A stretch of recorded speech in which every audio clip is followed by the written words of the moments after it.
गाड्या सुटल्या सेमीफायनल या मैदानातला एक सुटला आणि एक मध्ये 5 गाड्या.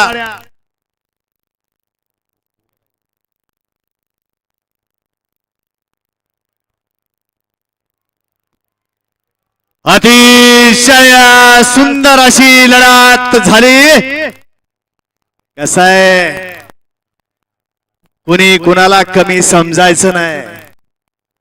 सेमीफायनल 1 चा निकाल आणि निकाल.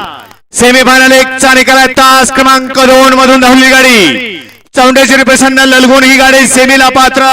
विजय बैलगाडी मालकाचं त्यावरती बसलेल्या अशोक ड्रायव्हरचं हार्दिक अभिनंदन आहे. सुंदर अशी गाडी फायनल साठी पात्र केली अशोक ड्रायव्हरनं. पावरे आणि साजनची गाडी.